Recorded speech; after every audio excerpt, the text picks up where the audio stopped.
नमस्ते। ओम तत्सत वाहेगुरु। जय खालसा महागुरु।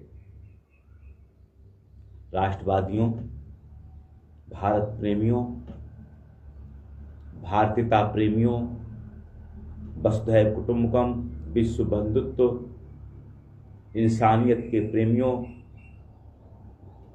सर्वे भवन्तु सुखिनः, सर्वे सन्तु निरामयाः, सर्वे भद्राणि पश्यन्तु मा कश्चित् दुःखभाग् भवेत्।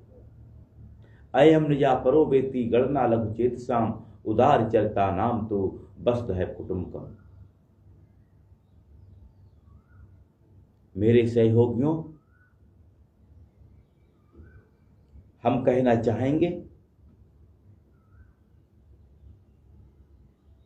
हम ही नहीं, हमसे पहले और वर्तमान में अनेक संत यह कहते आए हैं कि मानवता का, विश्व का कल्याण हम मानवता के माध्यम से, विश्व बंधुत्व के माध्यम से, रूहानी आंदोलन के माध्यम से ही कर सकते हैं। प्रकृति में तो विविधताएं हैं, उन विविधताओं में उलझने से हम अपना और मानवता का कल्याण नहीं कर सकते। आज से 70 साल पहले और इससे पहले भी संतों ने जो भविष्यवाणियां कर दी थी, उनके आधार पर ही आज मानव समाज और विश्व चल रहा है। पूरा विश्व तृतीय विश्व युद्ध, दुनिया के तमाम देश गृह युद्ध की दहलीज पर आ खड़े हुए हैं। ऐसे में मानवता और रूहानी आंदोलन ही हम सबको बचा सकता है। हम अनेक बार वही बातें कहते हैं, ये हमारी मजबूरी है,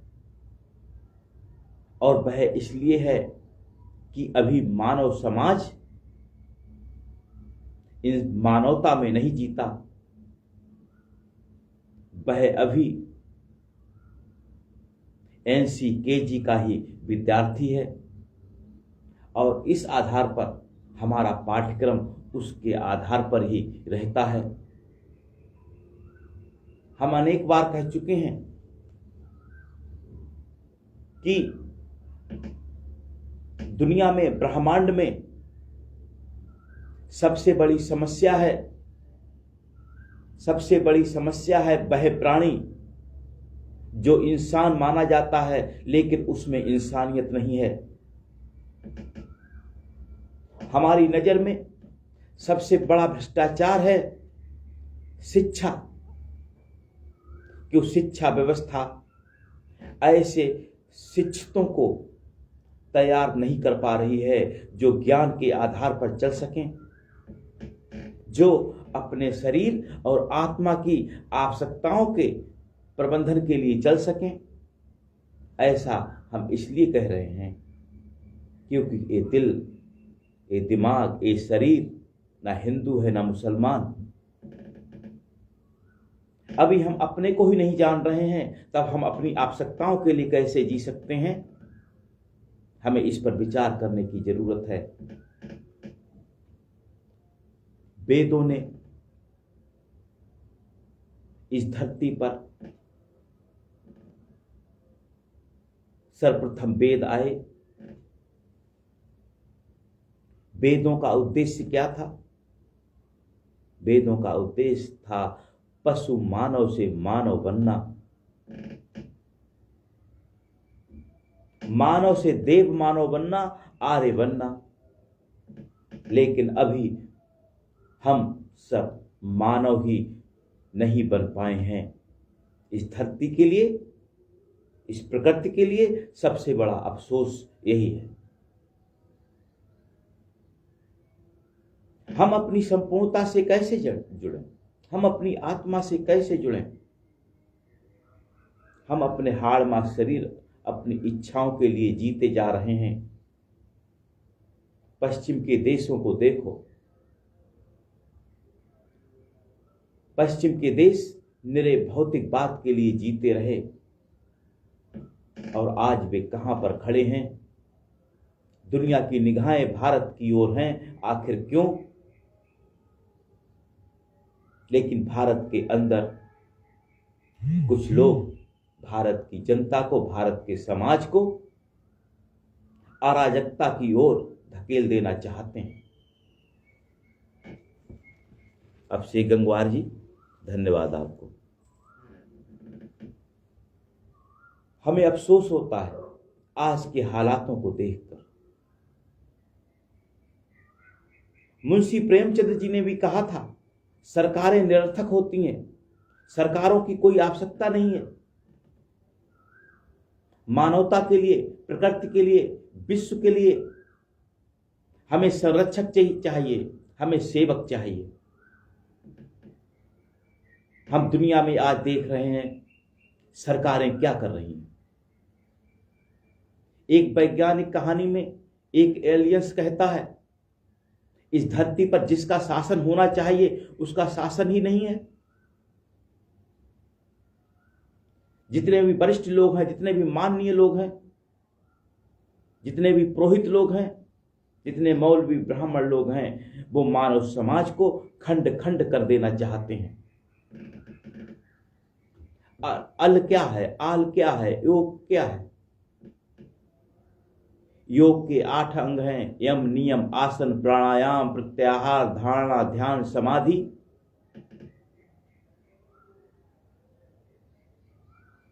योग की शुरुआत यम से होती है और यम में भी पहला चरण है सत्य।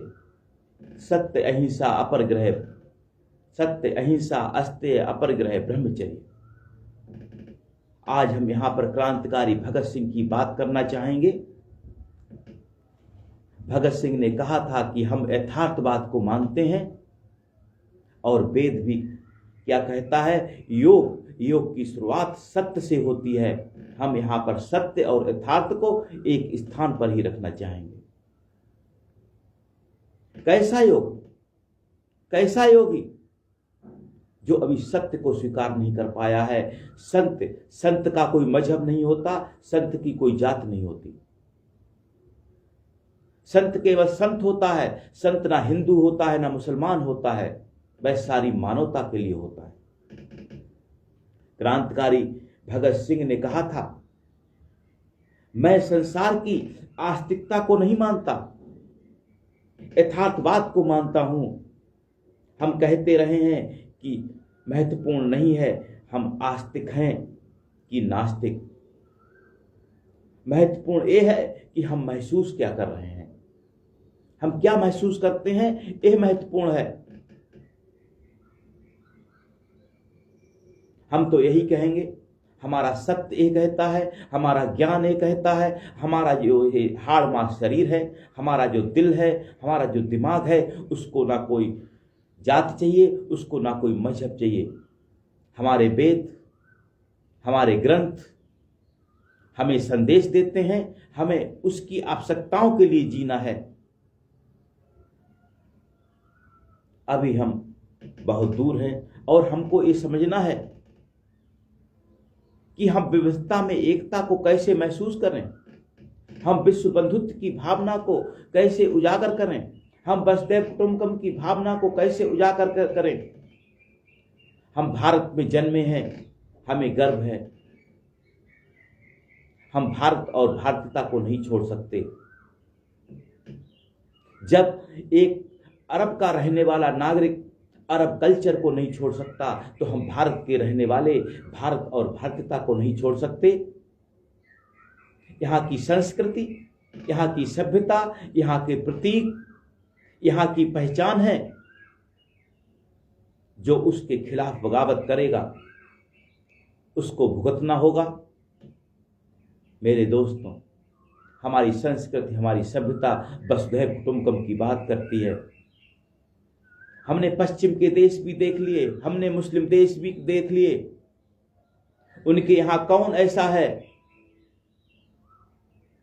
जो ये कहता है जियो और जीने दो, जो वसुधैव कुटुंबकम की बात करता है, जो विश्व बंधुत्व की बात करता है, सर्वे भवन्तु सुखिनः सर्वे सन्तु निरामयाः सर्वे भद्राणि पश्यन्तु मा कश्चित् दुःखभाग् भवेत्। अयम निजा परो वेति गणना लघु चेतसाम उदार चरिता नाम तु वसुधैव कुटुंबकम। धृति क्षमा दमास्तम शौचम इंद्रिय निग्रह धीर विद्या सत्यम क्रोधो दशकम धर्म लक्षणम।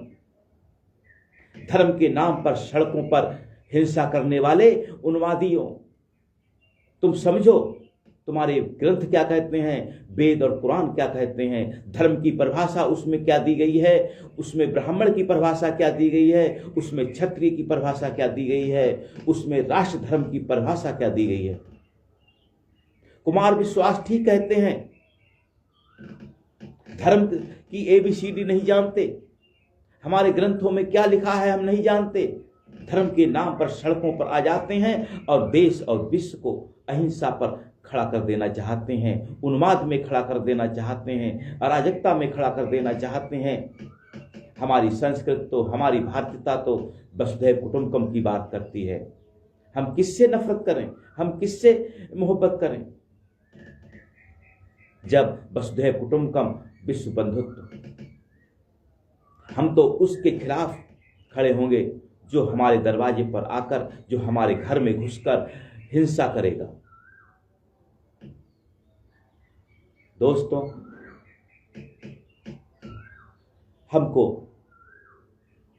भगत सिंह के इन बातों पर ध्यान देने की जरूरत है कि हमें समाज के ईश्वरों से मतलब नहीं, हमें समाज की आस्तिकता से मतलब नहीं, हमें यथार्थवाद से मतलब है। और योग भी यहीं से शुरू होता है, सत्य से शुरू होता है। योग के 8 अंग हैं, यम, नियम, आसन, प्राणायाम, प्रत्याहार, धारणा, ध्यान, समाधि। और यम के 5 रूप हैं, सत्य, अहिंसा, अस्तेय, अपरिग्रह, ब्रह्मचर्य। सत्य से शुरुआत होती है योग की, और सत्य ये है, हम फिर कहते हैं, ये दिल किसी जात का मोहताज नहीं है, किसी मजहब का मोहताज नहीं है। हम समझें हमारा दिल कैसे धड़क रहा है, हम समझें हमारी सांसें कैसे चल रही हैं। हमारे अंदर, संतों ने कहा है, हमारे अंदर सारी प्रकृति में, सारे ब्रह्मांड में स्वतः है, निरंतर है, कुछ ऐसा है जो हमारे जीवन को चला रहा है। उसको हम समझें, उसकी व्यवस्थाओं को हम समझें। जीव वैज्ञानिक कहते हैं कि हमारे अंदर जैविक घड़ी भी है, उसके अभियान से जुड़े। गीता में श्री कृष्ण भी कहते हैं, यज्ञ क्या है? यज्ञ है ईश्वरीय अभियान, प्रकृति का अभियान। दुनिया में, ब्रह्मांड में मनुष्य को छोड़कर सभी प्रकृति अभियान के अनुसार चल रहे हैं। जीव जंतु, पेड़ पौधे, सभी वो नक्षत्र, तारे, सब प्रकृति अभियान के हिसाब से चल रहे हैं। लेकिन इस धरती पर मानव समाज ही ऐसा है जो विभिन्न समस्याओं का कारण बना हुआ है। आओ हम सब यथार्थ को स्वीकार करें। हम ना हिंदू बने, ना मुसलमान बने, हम सिर्फ इंसान बने। भारतीयता को बचाएं, भारत को बचाएं। और भारत की पहचान भारत की संस्कृति के बिना अधूरी है। जो हिंदुस्तान में रहते हैं, हिंदुस्तान की खाते हैं और भारत और भारतीयता के खिलाफ हैं, उनके खिलाफ सरकारों को, देशभक्तों को विचार करना चाहिए। जय हिंद, जय ब्राह्मण।